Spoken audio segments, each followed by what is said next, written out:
Well, good morning. Good morning, ladies and gentlemen, excellencies, fellow ministers, and thank you, Dr. John, for having me here, the invitation, and thank you to IISS, which is always a first-rate outfit and runs conferences actually worth attending. It is a privilege to be here at this excellent conference in Singapore and to be in the company of so many senior defense officials from within and outside the region. Shangri, I think, provides one of the finest opportunities available anywhere to broaden my perspective.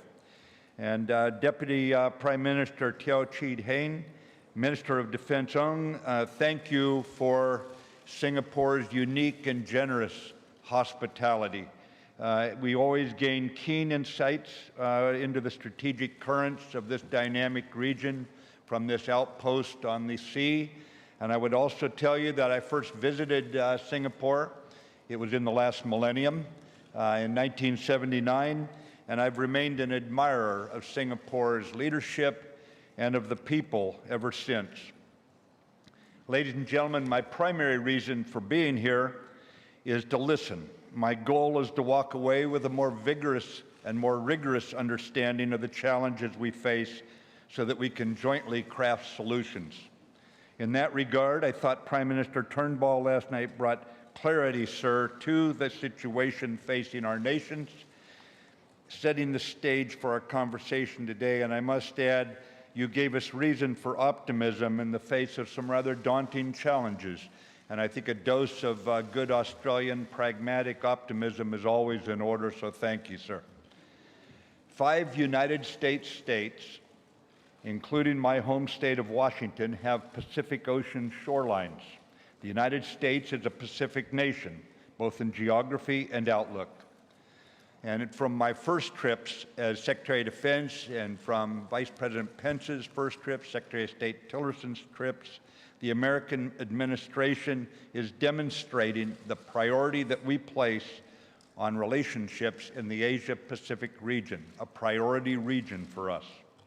Specifically, in Vice President Pence's words during his trip to South Korea, Japan, Indonesia, and Australia, we have affirmed the United States what he called our enduring commitment to the security and prosperity of this region. That enduring commitment is based on strategic interests and on shared values of free people, free markets, and a strong and vibrant economic partnership. A partnership open to all nations, regardless of their size, their populations, or the number of ships in their navies, or any other qualifier. Large nations, as the Prime Minister reminded us last night, large nations, small nations, and even shrimps can all thrive in a rules-based order. Such an order benefits all nations. America's engagement is also based on strong military partnerships, robust investment and trade relationships, and close ties between the peoples of our countries. Ultimately, we all share this mighty Pacific Ocean, an ocean named for peace. We are proud so many young people from Pacific nations choose to come to American universities to study. And we appreciate that many of our students attend universities in your countries because they return home enriched by your cultures. These people-to-people ties highlight the depth and the breadth of America's relationship with Asia-Pacific nations and the importance that the U.S. has in terms of its role in the region. This morning, I want to focus on 2 broad subject areas and hopefully make this time worthwhile for you and open to a number of questions afterwards. The first area is America's view of the region's key security challenges. The second is the approach we are taking alongside Asia-Pacific allies and partners to address those challenges. I note up front that in the security arena, we have a deep and abiding commitment to reinforcing the rules-based international order. This order, as we all know, is a product. It's a true product of so many nations' efforts to create stability. And these efforts, we must remind ourselves so we don't take them for granted. These efforts grew out of lessons learned the hard way from an economic depression and catastrophic wars. The international order was not imposed on other nations. Rather, the order is based on principles that were embraced by nations trying to create a better world and restore hope to all. Those principles have stood the test of time, like equal respect for the international law, regardless of a nation's size or wealth, and freedom of navigation and overflight, including keeping shipping lanes open for all nations' commercial benefit. These principles underwrite stability and build trust, security, and prosperity. The growing prosperity of the people in this region gives proof to the value of institutions such as the United Nations, ASEAN, the World Bank, the International Monetary Fund, all of which can spur economic growth. They also remind us that each of us have a vested interest in each other's security. The United States will continue to adapt and continue to expand its ability to work with others to secure a peaceful, prosperous, and free Asia, one with respect for all nations upholding international law. Because we recognize no nation is an island isolated from the others, we stand with our allies and the international community to address pressing security challenges and do so together. As countries make sovereign decisions that are free from coercion, the region will gain increased stability and security for the mutual benefit of all nations. In our cooperative pursuit of that vision, we cannot ignore the challenges that you and I know we face. As Vice President Pence stated, the most urgent and dangerous threat to peace and security in the Asia-Pacific is North Korea. North Korea's continued pursuit of nuclear weapons and the means to deliver them is not new, but the regime has increased the pace and the scope of its efforts. While the North Korean regime has a long record of murder of diplomats, of kidnapping innocents, of killing of sailors, other criminal activity, its nuclear weapons program is maturing as a threat to all.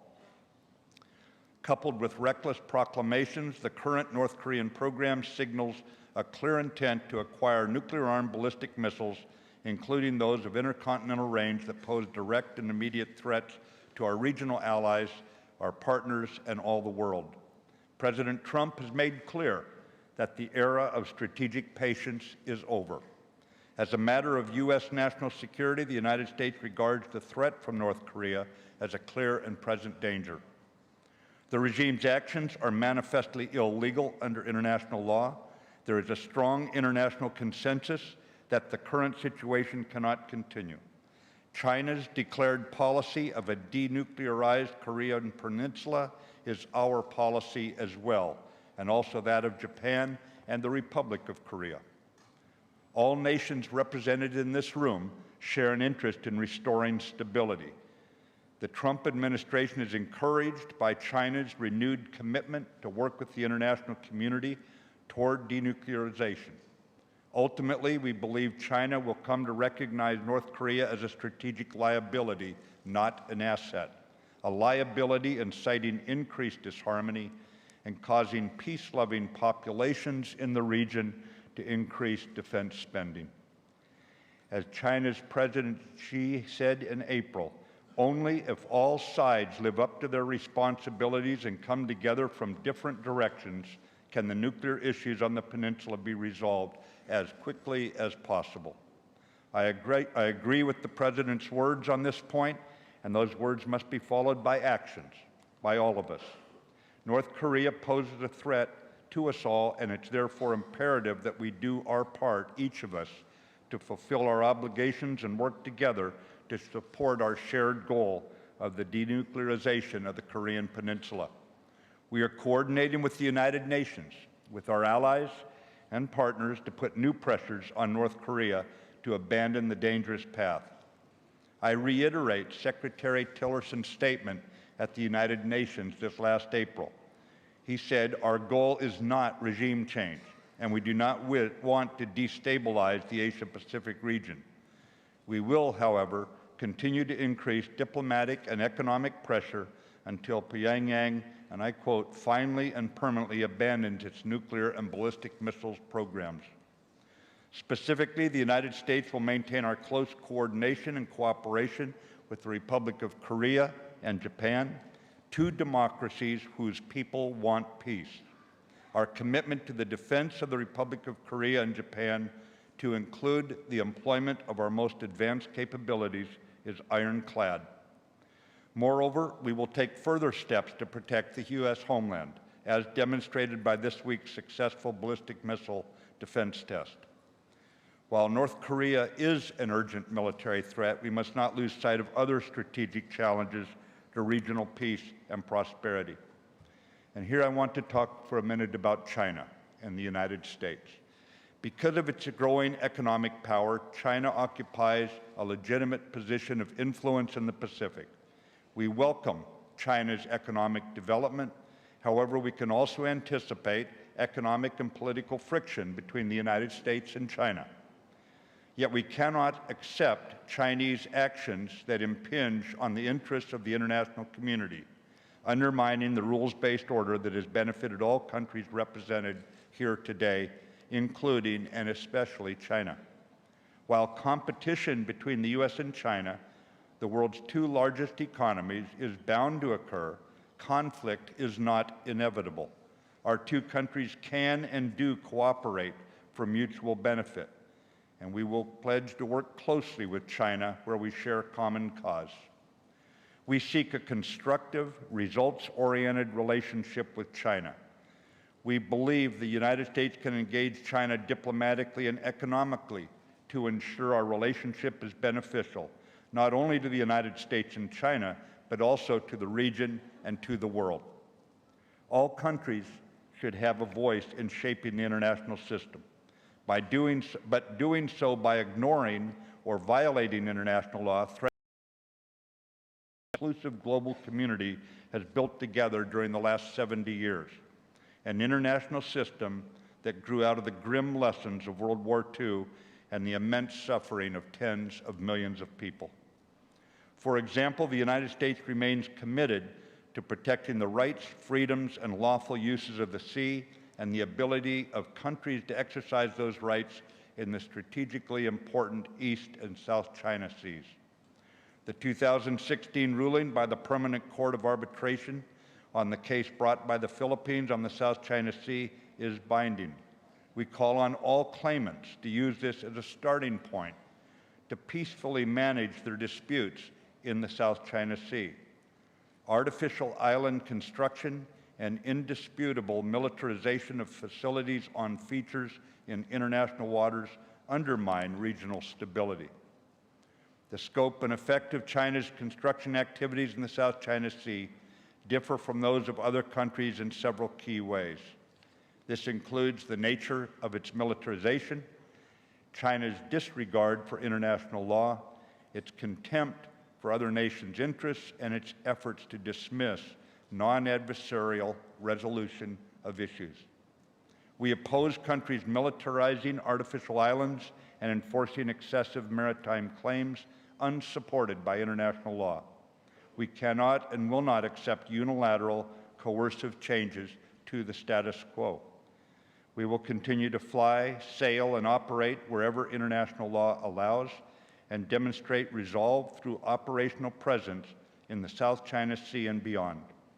Our operations throughout the region are an expression of our willingness to defend both our interests and the freedoms enshrined in international law.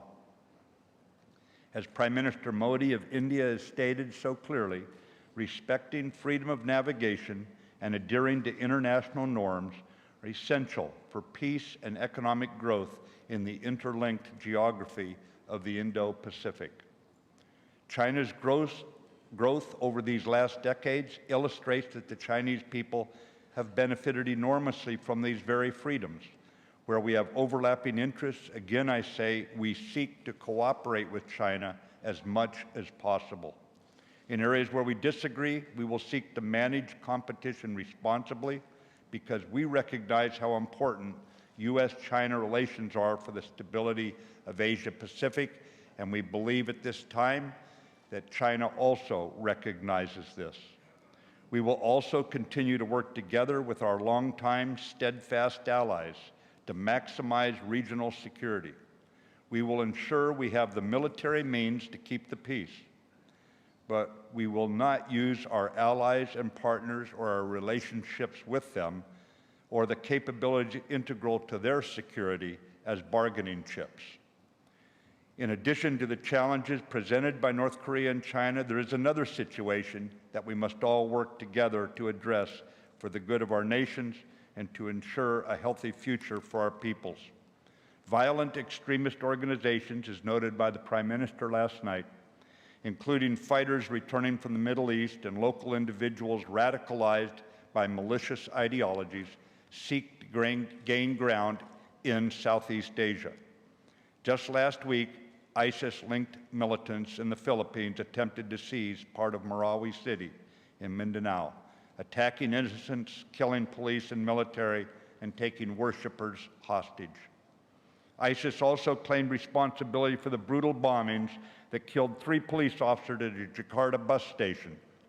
And I'll just say right now, ladies and gentlemen, that we Americans, we stand in sympathy and support of those whose lives have been brutalized by such criminals.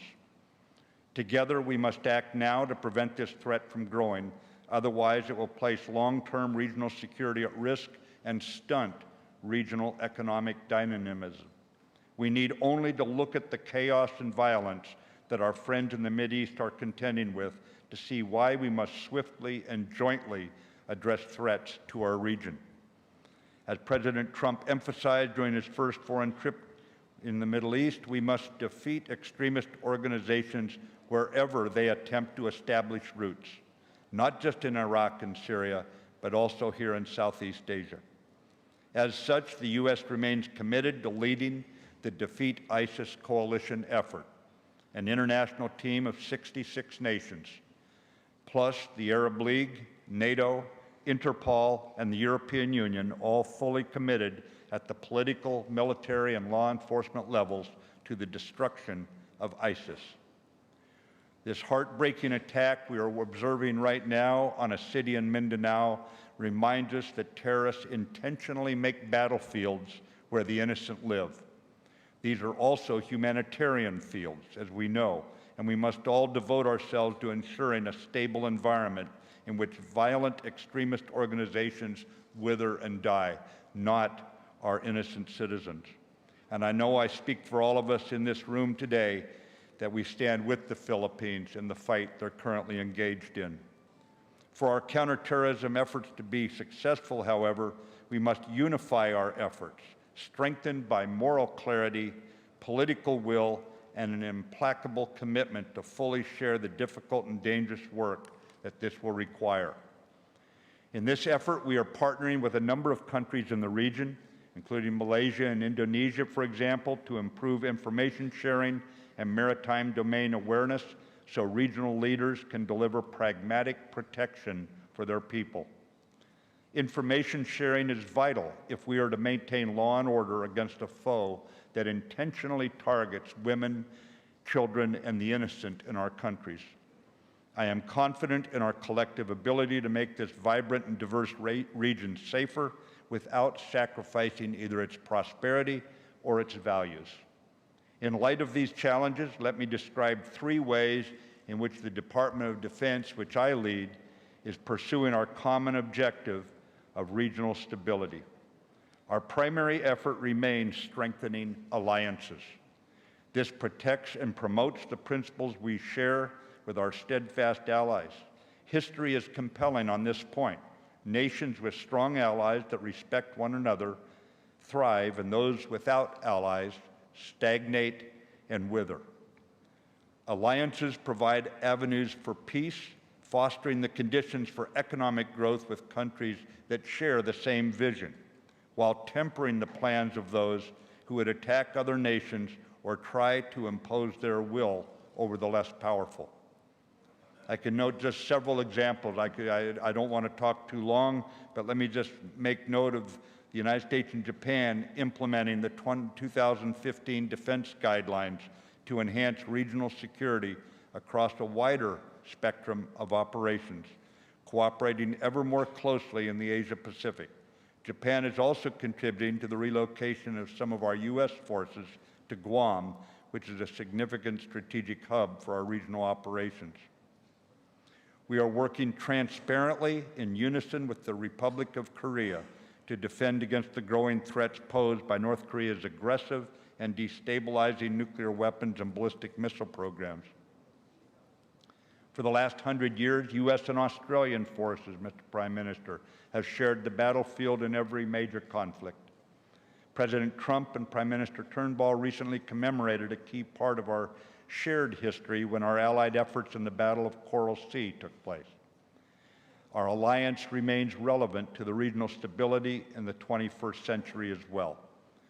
And our combined interoperability with allied forces, enhanced through force posture initiatives that we are taking, ensures we are prepared to cooperate during real-world crises. Deterrence of war, however, remains our ultimate goal. We are helping to train, advise, and assist the Philippine forces in their fight against violent extremist organizations in the South, and I think we all owe that support to the Philippine government. We also continue to support the modernization of the Philippine Armed Forces to address the country's security challenges.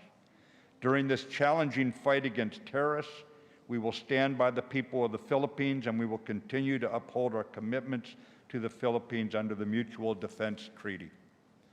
Our oldest ally in the region, Thailand, has been and will remain instrumental in challenging the wide range of regional threats. Thailand has announced its intent to hold elections. We look forward to our longtime friends' return to democratic governance and the expansion of our military-to-military relationship grounded in our everlasting confidence in the Thai people. In addition to our bilateral alliance relationships, we are encouraging an interconnected region. These linkages are expanding, including but also independent of the United States, and that is a development that we welcome. Besides strengthening our alliances, our second Department of Defense priority is to empower countries in the region so they can be even stronger contributors to their own peace and stability. The Pacific region countries represented here are obviously critical to strengthening and transforming the underlying security structure that has enabled tremendous regional prosperity. For we don't take that peace or prosperity for granted. We call upon all countries to contribute sufficiently to their own security. At the same time, we encourage them to actively seek out opportunities and partnerships with other like-minded nations as we do the same to sustain and maintain the peace. We will continue to engage closely with our partners, building on recent progress. We are exploring new ways to address new challenges as well, from maritime security to the growing threat posed by the spread of terrorism in Southeast Asia. For example, we recognize India, the most populous democracy in the world, as a major defense partner. We did so in part out of respect for India's indispensable role in maintaining stability in the Indian Ocean region. We are also conducting the first ever transfer of a Coast Guard cutter to Vietnam, and we just completed the inaugural U.S.-Singapore Air Detachment in Guam, which will give an opportunity to the Singapore Republic to build interoperability between our forces. The Department of Defense remains steadfastly committed to working with Taiwan and with its democratic government to provide in the defense articles necessary, consistent with the obligations set out in our Taiwan Relations Act, because we stand for the peaceful resolution of any issues in a manner acceptable to people on both sides of the Taiwan Strait. But we also know that a stable region requires us all to work together, and that is why we support greater engagement with ASEAN, because no single bilateral relationship can get us where we want to go. Only working in concert can take us forward. This year marks, ladies and gentlemen, the 50th anniversary of the birth of ASEAN and the 40th anniversary of relations between ASEAN and the United States. In America, we are proud of our 4 decades of working together, and we believe that our best days are ahead. The future of ASEAN is bright, and that is good for all Pacific nations. And here I note Indonesian President Widodo's statement at the 2016 East Asia Summit when he said, she said, ASEAN must protect our home and ensure sustainable peace and stability.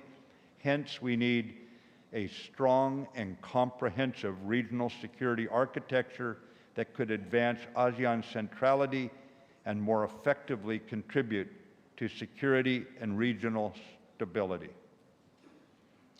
Finally, our third effort at the U.S. Department of Defense is to strengthen U.S. military capabilities in the region, because security is the foundation of prosperity, enabling the flow of commerce. The United States seeks to integrate diplomatic, economic, and military approaches to regional concerns, enabling Secretary Tillerson and our diplomats to address tough issues from a position of strength. It is the role of the military to set the conditions for diplomacy to succeed. The United States has consistently endeavored to use its armed forces to support stability in the Asia-Pacific and to reinforce our diplomatic efforts. In our Congress, Senator McCain, Congressman Thornberry, and other American legislators have identified a need to strengthen U.S. operational capability in this region.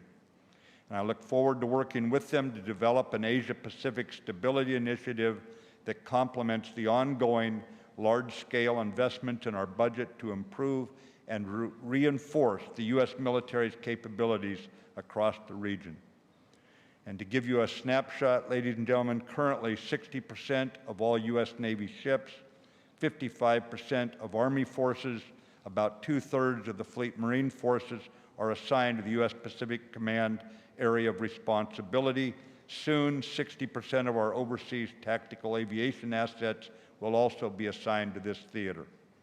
The congressional initiative that is being brought forward will expand investment in the Department of Defense, strengthening the rules-based order by better positioning us to support regional stability in a changing region.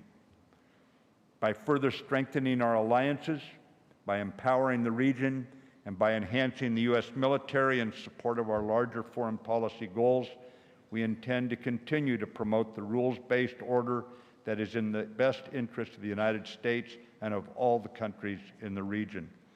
And I would just say to our hosts here today, this unique forum is only possible because of our unique host. Singapore is a beacon to this region and to the world. Its openness, its mutual respect that it engenders, and the prosperity of this city-state allows us all to be here to discuss our differences in a positive environment, and for that I am grateful. Thank you, ladies and gentlemen, and I look forward to your questions.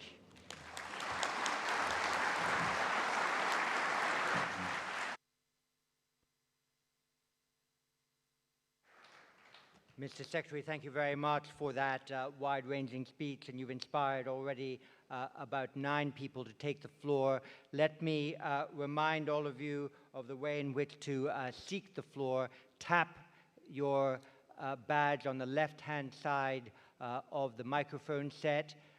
Press the button if you're sitting either on the left or on the right, and then press the silver button underneath that if you want to join the queue. Otherwise, you won't be on it.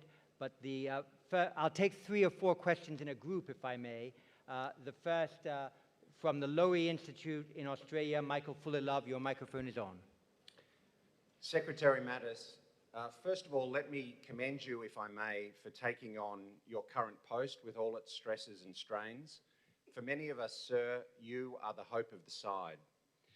General, your speech focused on the rules-based regional order, which has been a preoccupation of this conference for many years, and I'd associate myself with your strong remarks. All of us here in Asia have the right to make our own way without coercion. And I'd like to thank you too for your comment on alliances. But I'd like to ask you about the rules-based global order, which you mentioned at the outset of your remarks and in which President Trump appears to be an unbeliever. 70 years ago, Secretary Acheson wrote that he was present at the creation of a US-led order that has served all of us well. General, given everything over the past 4 months, including NATO and TPP and Paris, why should we not fret that we are present at the destruction of that order? Please give us cause for optimism, General. I'll take 3 or more questions before I come back to the Secretary. The next, from Japan, Taro Kono. Thank you. I'm Taro Kono, member of the Japanese Parliament. I have explained to my constituency that U.S.-Japan alliance is not just about the security. It's alliance to share, promote the common values, such as democracy, human rights, freedom of press, free trade, environmental protection, and so forth. Today, more and more people are asking if this alliance is just about the security, not about the common values. The Secretary, what do you think? If it's alliance based on the common values, what are the common values we are trying to promote today? Thank you.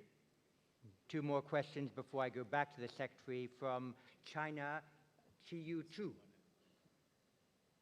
Okay, thank you. General, I think I noticed that you mentioned strengthening the defense links between United States and Taiwan. And I think it is quite unusual for Secretary of Defense of the United States to say so in this occasion. And does it mean that there's some change with regard to the one China policy of the United States? Thank you. And the final question in this round, Lin Kwok from Singapore, one of our young leaders. Thank you very much for permitting me this question. I had actually two quick questions. My first one was, it relates to the statement made by your former NSC Senior Director for Asian Affairs, Dan Crittenbrick, on the day of the tribunal's ruling in the Philippines case against China. Now, he said that the United States has made clear that we have top national security interests in the top national interests in the South China Sea, just as China does, and just as many other countries in the region do, and that the United States will not turn a blind eye to the waterway in exchange for cooperation elsewhere. Can we expect the same approach from the current US administration? In other words, can we expect it not to sacrifice the South China Sea in a sense for cooperation, say, on North Korea? Now, my second question will be about your statement that the United States will not be accepting unilateral changes to the status quo. And in this respect, I presume you mean the island building and construction activities as well as militarization of features in the South China Sea. May I please know what how the United States intends to approach this question? What are the specific acts that it intends to do to prevent this unilateral change in status quo? Thank you.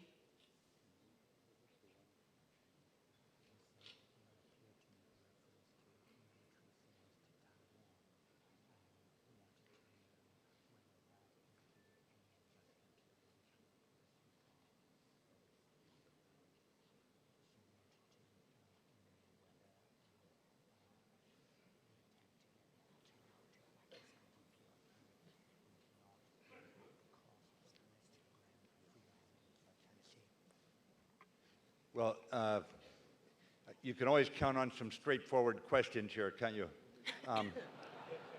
As far as the rule-based order, you know, obviously we have a new president in Washington, D.C.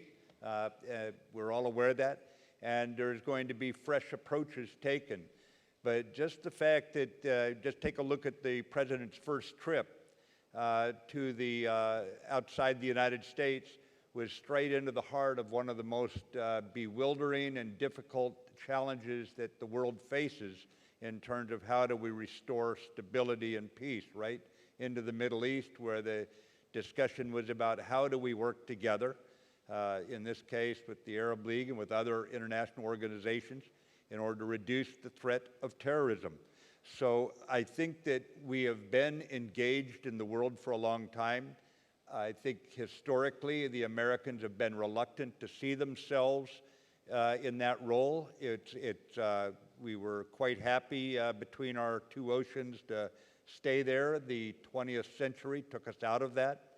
But at the same time, we recognized, especially the greatest generation, we call them, coming home from World War II, what a crummy world if we all retreat inside our own borders. How many people deprived of good lives during the Depression, how many tens of millions of people killed in World War II, like it or not, were part of the world. That carries through for all the frustrations that are felt in America right now, for the sense that at times we have carried an inordinate burden. That is still very deeply rooted in the American psyche, that engagement with the world. And I think that, to quote a British observer of us from some years ago, bear with us.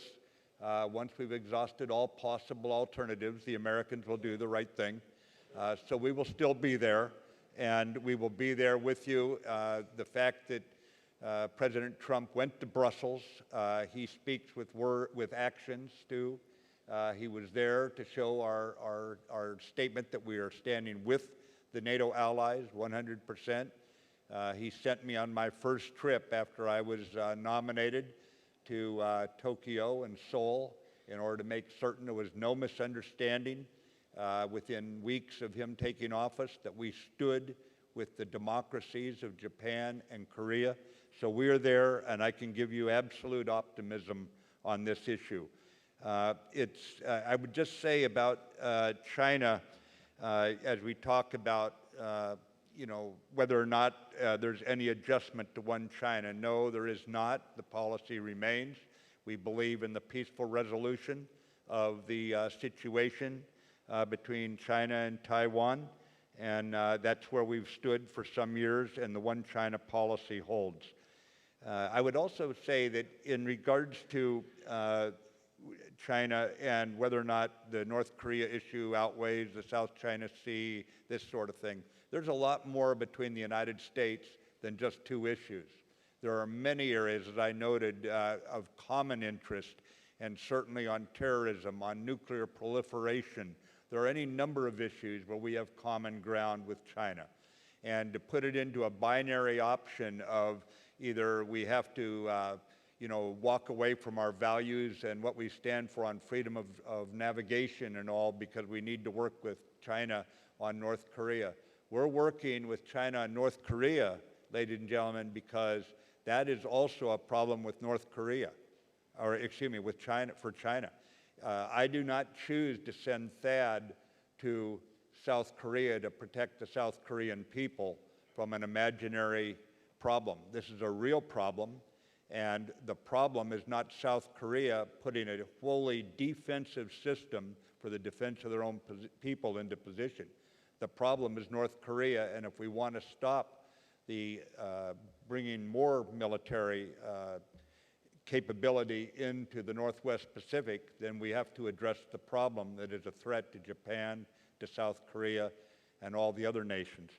So we have many areas that we can work with Korea, but at the same time, with China, but at the same time, North Korea is a problem that's got to be addressed, and we can do so. We believe that right now, China is working this issue, but I hope that addresses each of the four questions there, John. Thank you very much. And I'll take a quick round. Please keep your questions crisp. From India, Parmendra Kumar Singh. Secretary, I'm General P.K. Singh from India. We have been hearing, not just at this session, but earlier years, we talk about rule-based laws being followed. But I don't think China is going to pull back its militarization from those islands, nor is North Korea going to denuclearize. So are we going to lay down a timeline, or are we going to keep repeating this over the years for the next decade or more? Thank you. Thank you. I'll take three more. Richard Lloyd Parry from the UK. Thank you, Dr. Chipman. Richard Lloyd Parry of The Times. Mr. Mattis, you made it clear that the US doesn't seek regime change in North Korea. So the very simple yes/no question is this: does the North Korean government of Kim Jong-un have a right to exist? From Singapore, Kishore Mahbubani. Thank you, Secretary Mattis, for your speech. You said that US-China competition will rise. It'll probably rise more acutely in the economic arena. China has launched a Belt and Road Initiative. United States has withdrawn from TPP. is there any possibility at all of the United States reconsidering its decision to withdraw from TPP? Because that will be a powerful signal to this region. And from Russia, Ekaterina Koldunova.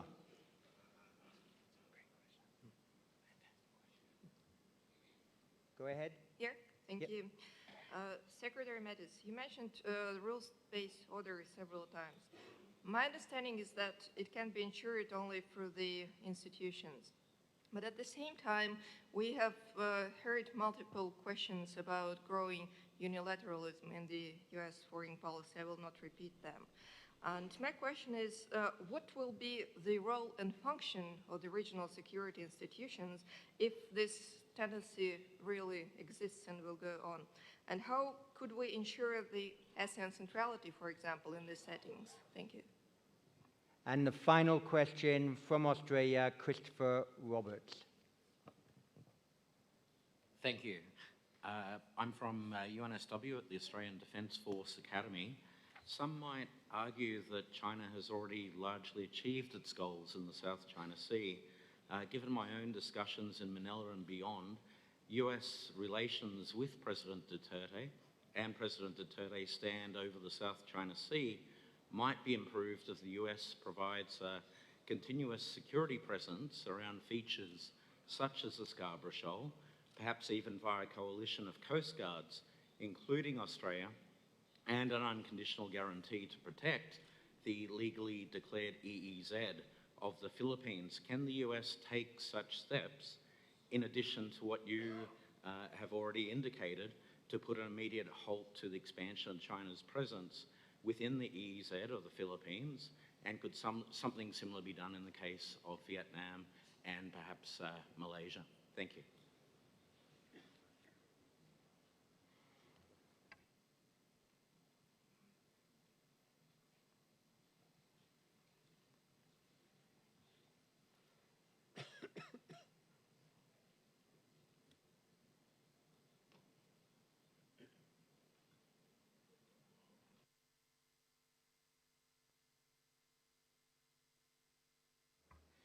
Yeah, there's a little bit of an echo up here, so we're working together to make sure I've got the right questions here, ladies and gentlemen. On the rules-based order, we have enduring interests. And I think that when you look at those enduring interests, you find the enduring motivations to reinforce and hold fast with the rules-based approach. I don't think that this is something new. I think it is as old as history, and the fight between those who want a rules-based order and those who try through coercion to find ways around it, frankly, and it's simply something we have to work together on. I think that one point I would make is that we have got plenty of valid reasons for many nations to work together in maintaining the rules-based order today. These are valid because we can quantitatively show the value in commerce and in security where we work together. As far as on the ASEAN centrality, I think that we need organizations that allow people to come together to discuss common problems, and I think that ASEAN provides that forum. Where ASEAN goes, these are sovereign nations, they have to work together, and we respect that. We're happy to be linked to ASEAN in our status that we maintain, the relationship we maintain, and support it. But in the economic arena especially, I think ASEAN will play a role as we look at how do we have not just free trade, but we have fair trade among all the nations involved there. And I think on how do we let me jump over here to South China Sea. Ladies and gentlemen, we're going to have to work together on this. I don't think there's room right now to get into pushing adversarial approaches. What we have to do is take into account, number one, what each nation's interests are there in the South China Sea, and then we have to have mediation capability in order to ensure that small nations, large nations, all nations can work them out to mutual satisfaction, because that's the only way we will have an enduring solution. One size doesn't fit all in the sense of one nation imposing its will there. Did I miss any of them there?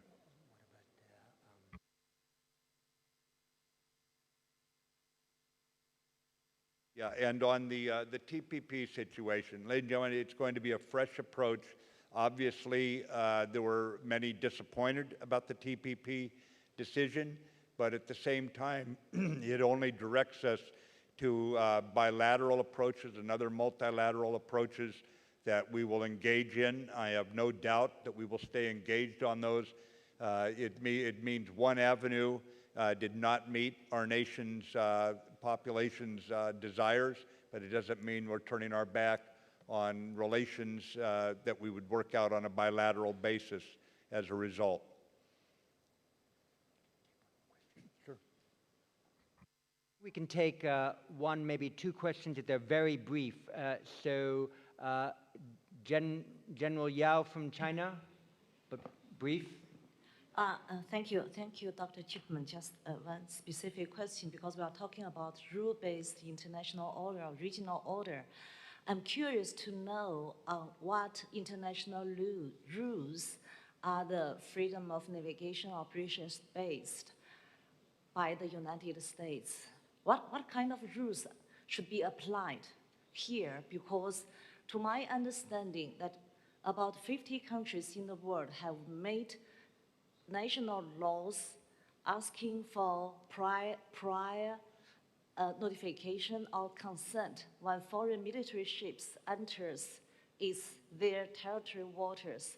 But the US has been conducting freedom of navigation operations to challenge this kind of excessive maritime rights since 1979. And United States is not even a party member to the UN law of the sea, a convention of law of the seas. So what should we take as rules in relating to this kind of military operations, the so-called freedom of navigation operations? Because this, for the last 3 years, the US Navy has been challenging China, Vietnam, the Philippines, Malaysia, Indonesia, also including Japan, India, by conducting freedom of navigations. It's not only against China. I'm just curious to know what are the rules. Well, yeah, thank you very much. And I'll take one more. Hiroyuki Akita from Japan. Thank you very much. My question is about North Korea. You said that if there is a war in North Korea, it's going to be a tragic on unbelievable scale. So my question is, do you think that the U.S. will act, if necessary, preemptively, militarily, without give warning to the foreigners living in South Korea? Because it is said that there's going to be several 100,000 foreigners, including American citizens, living in Korean Peninsula. So I wonder if option could be to act preemptively without pre-warning, if necessary, to those people to evacuate. Thank you.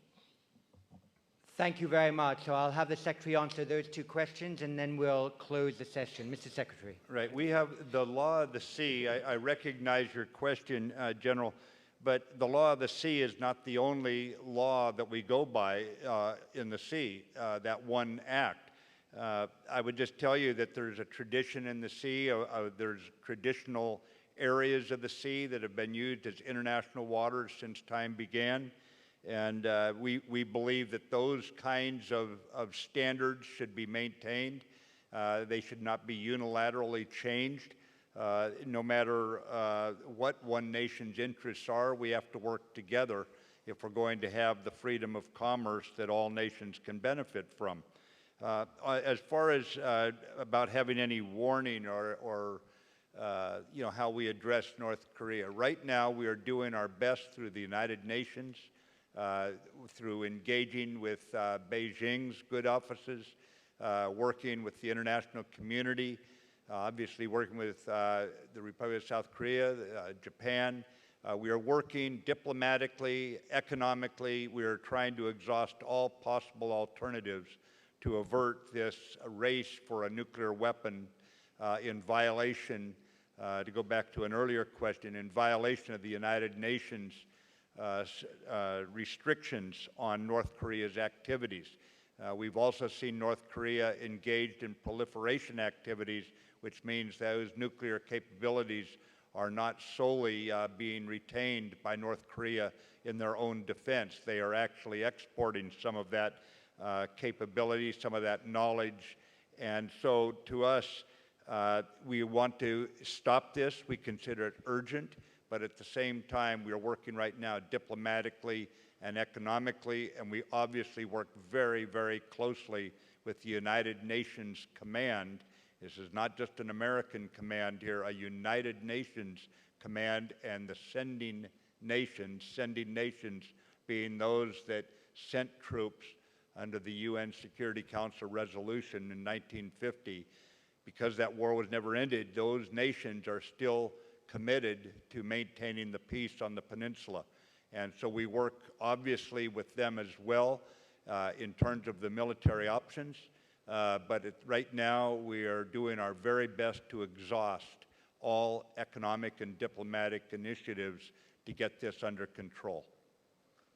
Mr. Secretary, thank you very much for a splendid speech and for the strength, clarity, precision, and forward-looking character of your answers to the many questions here. Please, all of you, will you do two things? First, stay in your seats, because in a moment the French, the Japanese, and the Australian defense ministers will take the stage for their plenary. And the second thing to do, please thank the Secretary for his opening plenary remarks.